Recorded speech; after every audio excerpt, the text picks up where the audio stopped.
സാറെന്താ എന്നെ വിളിച്ച അത്യാവശ്യമായിട്ട് വരാൻ പറയുന്നതാണ്? അല്ല സാറാണ് ഈ പടത്തിന്റെ ഡയറക്ടർ എന്നുള്ള കാര്യം ഞാൻ പറഞ്ഞില്ലേ. അപ്പൊ നമ്മുടെ ഫസ്റ്റ് സീൻ എന്ന് പറഞ്ഞാൽ ആ കടയിൽ നിന്ന് നായികന് കടന്നു വരുന്ന സീനാണ്. നമ്മള് ആ കടയിൽ നിന്ന് ഇങ്ങനെ വരുമല്ലേ, പക്ഷെ ആ കടയിൽ നിന്ന് വരാൻ പറ്റത്തില്ല. ഞാൻ ആ കടയിൽ പൈസ കൊടുക്കാം. സാറേ എനിക്കൊരു സംശയമുണ്ട്. സാർ എന്താ ഇങ്ങനെ പിടിക്കണതിന്റെ ഇതെന്താണത്? ഇങ്ങനെ പിടിക്കുന്നത് എല്ലാ സംവിധായകരും ഇങ്ങനെ പിടിക്കാറില്ല. അതായത് ഒന്നെങ്കിൽ പടം പൊട്ടും അല്ലെങ്കിൽ വിജയിക്കും. അതാണ് അതിന്റെ അർത്ഥം. അതാണ് ഇങ്ങനെ പിടിക്കുന്നത്. സാറേ മറ്റേ കണക്കുകളും കാര്യങ്ങളൊക്കെ ഒന്നും പ്രൊഡ്യൂസർ പ്രത്യേകം പറഞ്ഞു ഇന്ന് രാത്രി കണക്ക് ഏൽപ്പിക്കണമെന്ന്. സാറേ ഞാൻ പറഞ്ഞ കണക്ക് വളരെ കൃത്യമായിട്ട് സംഗീതം ചെയ്ത ആൾക്ക് 30,000 രൂപ കൊടുത്താ നമ്മള്. സംഗീതം ചെയ്യുന്ന ആൾക്ക് മ്യൂസിക് ഡയറക്ടറിന് 30,000 രൂപ കൂടെ കൊടുത്താ. എടോ അയാൾ 15,000 രൂപയ്ക്ക് സമ്മതിച്ചല്ലേ? അയാൾ 15,000 രൂപക്ക് സമ്മതിച്ചാണ്, ശരിയാണ്. അയാൾ താമസിച്ച ഹോട്ടലിൽ പോയി അയാൾ സംഗീതം ചെയ്ത് അവിടെ സ്ഥിരം താമസിക്കുന്നേക്കാൾ അവിടെ ഇറങ്ങിപ്പോയി. അവരുടെ 15,000 കൂടി ഞാൻ തീർത്തിട്ടുമാണ് വന്നേക്കണത്. മനസ്സിലായ? 2 മാസം 40,000 രൂപ കൊടുത്താ. 2 മാസത്തിന് 40,000? 40,000 രൂപ ഞാൻ കൊടുത്തു. എടോ അയാൾ 15,000 രൂപയ്ക്ക് സ്റ്റണ്ട് ചെയ്യാമെന്ന് സമ്മതിച്ചു. ശരിയാണ്. 15,000 രൂപ ഏറ്റാണ് 25,000 രൂപ എന്നോട് ഇടിച്ചു മേടിച്ച്. അറിയാമോ? അത് പോട്ടെ, അവിടെ നമ്മുടെ ഡാൻസ് മാഷിന് 30,000 രൂപ കൊടുത്താ. ഡാൻസ് മാസ്റ്റർക്ക്? എന്റെ പൊന്ന് സാറേ, ഡാൻസ് മാഷിന് 30,000 രൂപ നമ്മൾ കൊടുത്തില്ലേ? താരത്തിന് 30,000 കൊടുത്തേ? ഡാൻസ് മാസ്റ്റർ 10,000 രൂപയ്ക്ക് സമ്മതിച്ചു. അറിയോ? എന്റെ പൊന്ന് സാറേ ശരിയാണ്, 10,000 രൂപക്ക് സമ്മതിച്ചതാണ്. പക്ഷെ അയാൾക്ക് ഇവിടെ ഇത് ഡാൻസ് പഠിപ്പിക്കാൻ വേണ്ടി 20,000 രൂപ ചെലവാക്കിയിട്ടാണ് ഈ പടത്തിന് വേണ്ടി നമ്മൾ കൊണ്ടുവന്നത്. അതാണ് ഞാൻ പറഞ്ഞത് ഇതൊരു ലോ ബഡ്ജറ്റ് ഇത്ര നമുക്ക് ബിഗ് ബഡ്ജറ്റ് ഇത്ര ആക്കി എടുക്കാന്ന് പറഞ്ഞില്ലേ? അത് ശരി. അപ്പൊ ബിഗ് ബഡ്ജറ്റ് ആയിക്കൊണ്ടിരിക്കുക. ഇതൊക്കെ ശരിയായിക്കോളും. സർ എന്താ ഇത്?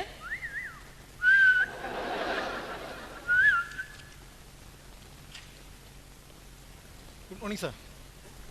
Good morning. Good morning. ഞാനൊന്ന് ഇന്റർവ്യൂ ചെയ്യാൻ വേണ്ടി വന്നു. ചെയ്തോളൂ. ആരെ? എന്നെ. സാറിനെയല്ല ഉദ്ദേശിച്ചത്. പിന്നെ ഞാൻ ഈ കാടിന്റെ മക്കളുടെ നായകനെ ഉദ്ദേശിച്ചില്ല. ഞാൻ ഉദ്ദേശിച്ചത് മാഡത്തിനെയാണ്. ഞാൻ നായകനല്ല, ഡയറക്ടറാ.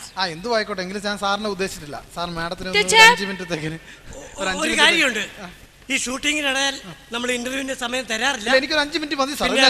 ഒരു പുതുമുഖമായതുകൊണ്ട് മാത്രമാണ് ഞാൻ സമയം അനുവദിക്കുന്നത്. 5 മിനിറ്റ് മതി. വളരെയാണ്, വളരട്ടെ. കുഴപ്പമില്ല. എനിക്ക് 5 മിനിറ്റ് മതി സാർ. പെട്ടെന്ന് മാറണം കേട്ടോ. Okay okay.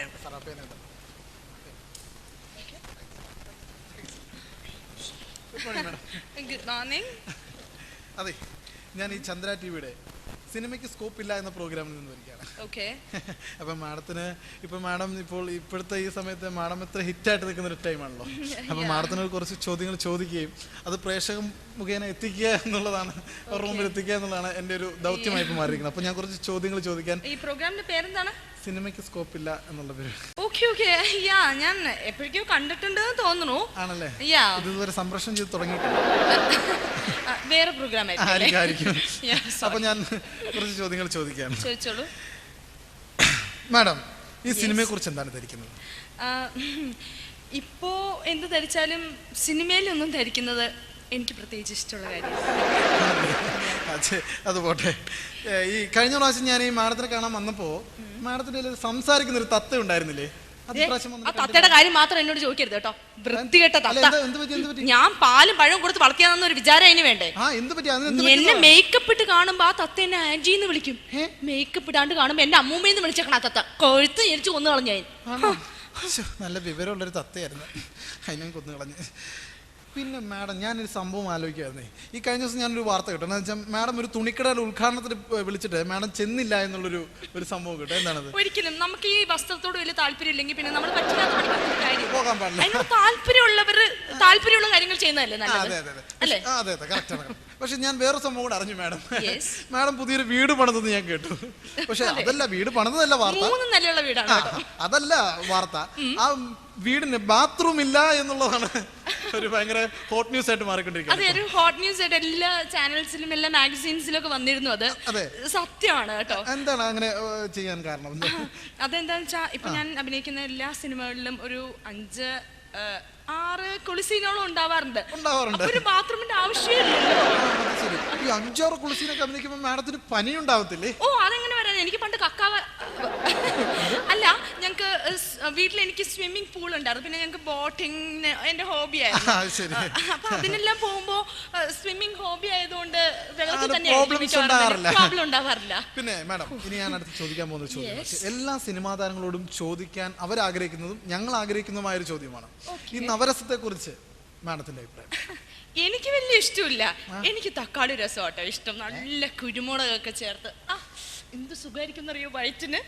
നമുക്ക് ഓടി നടന്നങ്ങ് അഭിനയിക്കാൻ പറ്റും, നല്ല പാറി പറന്ന് നടന്നിട്ട്. അതെ ദൈവമേ. മാഡം, ഈ പത്മശ്രീയെ കുറിച്ച് എന്താണ് മാഡത്തിന്റെ അഭിപ്രായം? അവളെ കുറിച്ച് മാത്രം എന്റെ അടുത്ത് ചോദിക്കരുത്, വൃത്തിയായിട്ടവള്. അവളൊരു മാഗസീനിൽ എഴുതിയിരിക്കുന്നു എനിക്ക് 22 വയസ്സായെന്ന്, ഓരോ എനിക്ക് 3 കുട്ടികളുണ്ടെന്ന്. എനിക്കത് എങ്ങനെ ഫീൽ ചെയ്യും ആലോചിച്ച് നോക്കൂ. എന്റെ മാത്രം ചോദിക്കരുത്. അവൾ എവിടെ കണ്ടിട്ടുണ്ടെങ്കിൽ ആളെ വിട്ട് തല്ലിക്കാൻ ഏർപ്പാട് ഞാൻ ചെയ്യും. നോക്കിയോ? സോറി, ഒരു നിമിഷം ഞാൻ ചോദിച്ചോളൂ. മാഡം, ഈ വണ്ടി ചെക്കിനെ കുറിച്ചുള്ള മാഡത്തിന്റെ അഭിപ്രായം എന്താ? എനിക്ക് അതിനെ കുറിച്ച് നല്ല അഭിപ്രായമാണ്. നമ്മളിപ്പോ വണ്ടിക്ക് ഇന്ന് മേടിക്കുവാണെന്നുണ്ടെങ്കിൽ നമ്മൾ വണ്ടിക്കാശ് കൊടുക്കേണ്ടി വരും അല്ലേ? ചെക്ക് മേടിക്കാൻ പോകുമ്പോ അവരിങ്ങോട്ട് വണ്ടിക്ക് വന്ന് തരുവാണെന്നുണ്ടെങ്കിൽ നമുക്ക് വണ്ടിക്കാശിലാവും. കാലും കയറ്റിരുന്ന ചെക്ക് 2 കൈ നീട്ടി മേടിക്കാനും പറ്റും. അതല്ലേ നല്ലത്? എന്റെ പോളിസി അനുകരിക്കണം സിനിമാ നടിമാർ ആരാണെങ്കിലും അല്ലേ? പിന്നെ മാഡം, മാഡത്തിന് ഈ അടുത്തിടെ ഒരു അവാർഡ് കിട്ടിയെന്ന് കേട്ടല്ലോ, എന്താണ് അതിനെ കുറിച്ച് 2 വാക്ക് സംസാരിക്കണം മാഡം. സത്യത്തിൽ ആ അവാർഡ് പ്രേക്ഷകർ എനിക്ക് വാക്കുകൾ കിട്ടുന്നില്ല പറയാനായിട്ട്. എനിക്ക്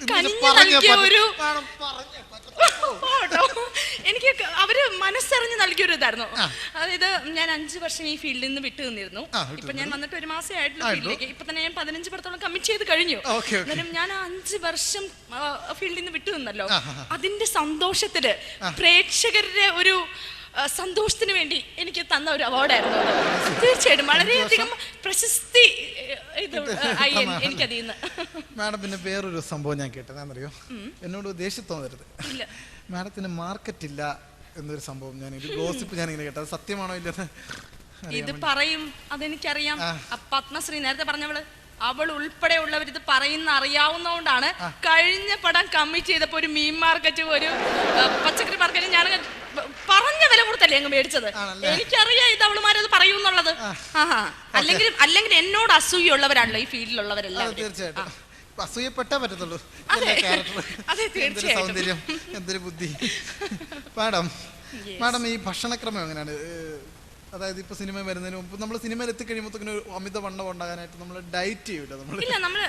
അപ്പൊ ഈ ഭക്ഷണക്രമം സിനിമയ്ക്ക് മുൻപും പിൻപും, അതായത് വന്നതിന് ശേഷവും മുൻപുള്ള ഭക്ഷണക്രമം? പണ്ടും ഇപ്പൊ സിനിമയിൽ വരുന്നതിന് മുമ്പാണെങ്കിൽ നന്നായിട്ട് ഡയറ്റ് ചെയ്യായിരുന്നു. ഇപ്പോഴും ഡയറ്റിങ് എന്റെ ഒരു ഹോബി തന്നെയാണ്. തീർച്ചയായിട്ടും ഇപ്പൊ സിനിമയിൽ വരുന്നതിന് മുമ്പ് എനിക്ക് കഞ്ചി കപ്പ ലൈക്ക് ദാറ്റ് നോ. ഇപ്പൊ 5 സ്റ്റാർ ഹോട്ടൽസിലെല്ലാം അതാണല്ലോ മെയിൻ ആയിട്ട് കൊടുക്കുന്നത്. അതൊക്കെയായിരുന്നു ഇഷ്ടം. പക്ഷെ ഇപ്പൊ ഫ്രൈഡ് റൈസും ന്യൂഡിൽസും ഒന്നും ഇല്ലാണ്ട് എനിക്ക് ഒട്ടും മുമ്പോട്ട് വാങ്ങിച്ചില്ല. പിന്നെ ചിക്കൻ 65 മൈ ഫേവറേറ്റ്, എല്ലാ നേരവും എനിക്കത് വേണം.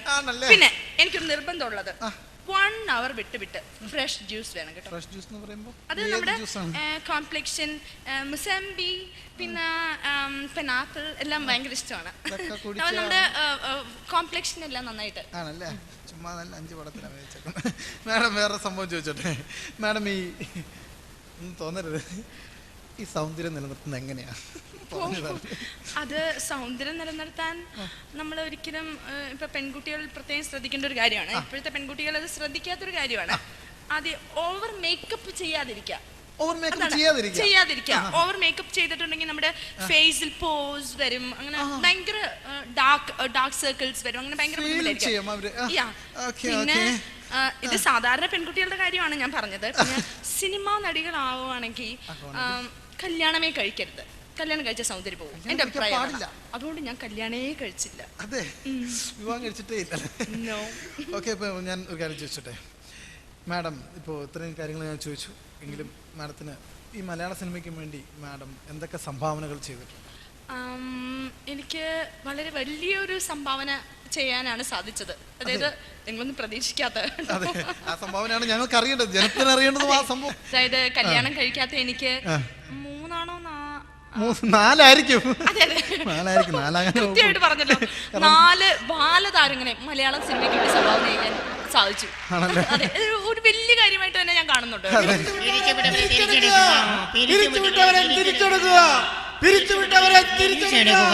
ഇതെന്താണ് മാഡം ഇത്? വല്ല ജോലിക്കാരൻ വേണം പിരിച്ചു വിട്ടോ? അവര് ജോലിക്കാരൊന്നുമല്ല. പിന്നെ ഏതൊക്കെ എന്റെ ഭർത്താക്കന്മാരാ, ഞാൻ പിരിച്ചു വിട്ടതാന്നേ. അവരിപ്പോ തിരിച്ചെടുക്കാൻ പറഞ്ഞ അവന്മാര് സമരം ചെയ്തോണ്ടിരിക്കുക. എന്റെ പാട്ടി തിരിഞ്ഞു നോക്കും.